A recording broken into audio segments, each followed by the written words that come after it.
Hi, and welcome to another Watch Geek video.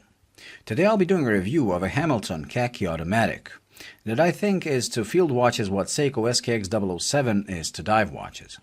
In my opinion, every watch collector should own one at least once in their lifetime. It has a timeless design and will always look good, as is usually the case with designs that were made to be functional first. And this one is a perfect example of that, as the design is based on military watches used in World War II, meaning it was made to be legible and easy to read.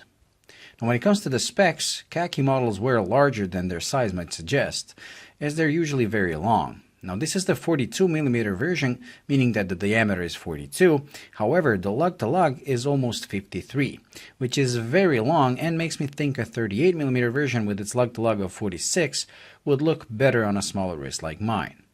Now the reason for this length apparently is to make NATO straps fit easier, since these are military-inspired watches after all.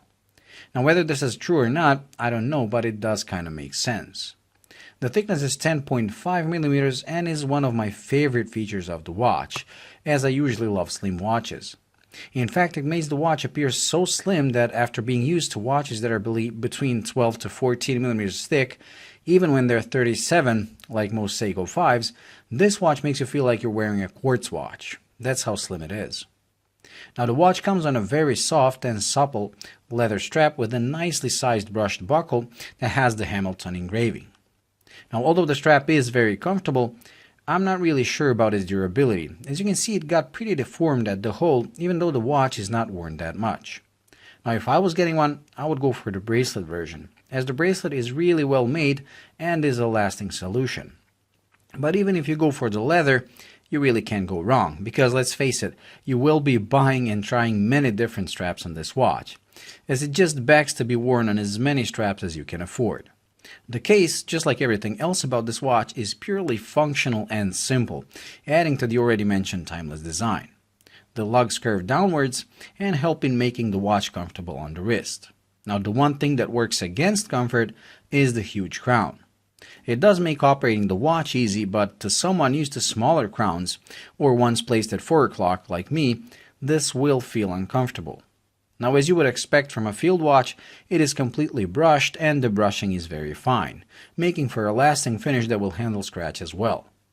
The bezel is the only polished part of the watch, and to be honest, I don't know why they went with that. I mean, I understand they wanted to add some bling to the watch as to not make it too boring with all the brushing, but choosing the bezel, which is the part of the watch that will get most scratches, just seems kind of wrong. And if you look at pictures of used ones, you will know what I mean. It does make the watch look prettier while new, but with age, it just shows more scratches than would be visible if the bezel was brushed or bead blasted. The crystal is sapphire and has no AR coating at all, which can be a bit of a problem because it's also slightly curved, meaning it's very reflective. It's almost impossible to take a look at the dial without seeing something reflecting in it, and most of the time it's your own face. Now I still like this better than if they went with outer AR, but they could have at least put it on the inside or went with a flat crystal. Both of these would have reduced the reflections by a huge amount. Now I even know some people who sold their watches because of this, but then again, some people like that look and find it cool, so I guess you lose some and you win some. The dial is a typical field watch, but with some added finesse and dressiness, so you have a sunburst effect on the smaller center part, where the 24-hour markers are.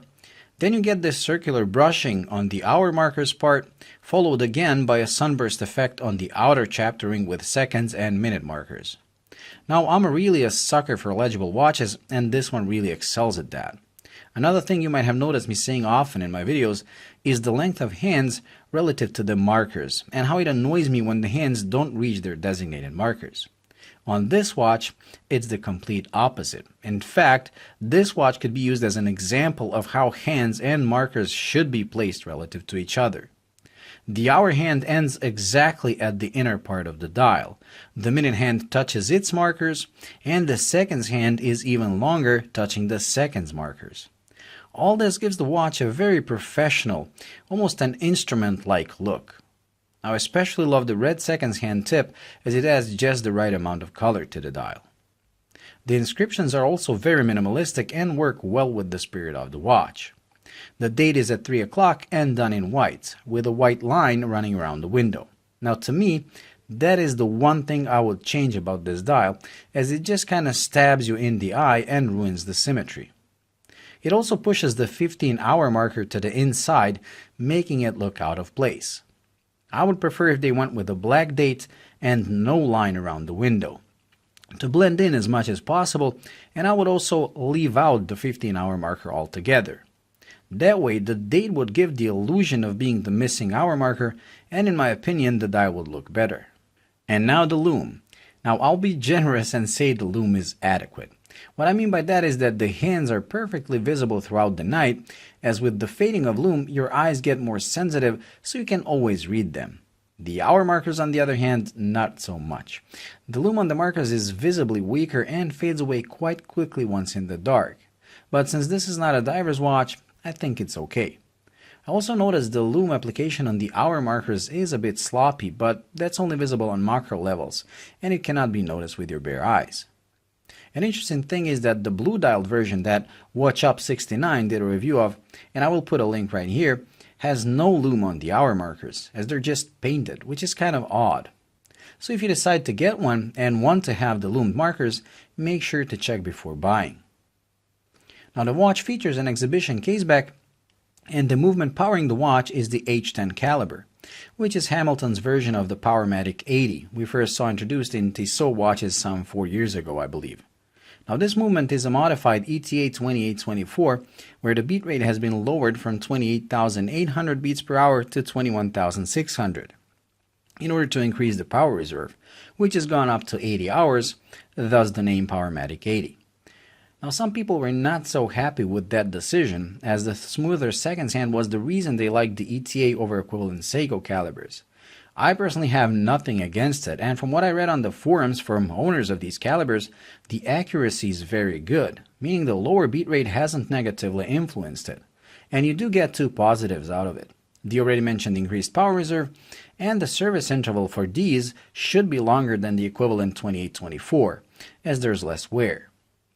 Another change is that there are no regulating pins, so the watch gets regulated in the factory apparently by sharks with freaking laser beams on their heads, or something like that, which is something we also heard when System 51 was introduced, making this watch, supposedly, impossible to regulate at an independent watchmaker. Now I personally don't think that's entirely true, as you can see little screws on the balance wheel, and they can slide inwards or outwards, which effectively means you can regulate the watch that way. But that's just my assumption, so please take it with a lot of reserve.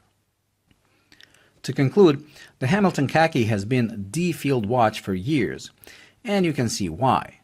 It is beautifully made, modern, dressier version of a timeless style where form follows function. Now I personally love the look of this watch, minus the little things I would change, but I find those on every watch I review, so that's nothing new. The new version comes with the H10 movement that has yet to prove itself, but I have no doubts it will be as reliable and rugged as the 2824 it's based on. Now if for some reason you cannot live without the higher beat of the 2824, or you want to be sure an independent watchmaker can service and regulate one, older versions can still be found online from time to time, and my guess is their prices are going to go up from now on. Now although the look of this watch is based on military field watches, it is different in many ways, making it more civilized and dressier, as I said earlier. Now for those who want the real deal, and by that I mean the closest to the actual military spec you can get, you should check out the Khaki Mechanical, as on that model, the case finish, the dial layout, and even the hands are the exact replica of the mil-spec Hamilton watches of the past.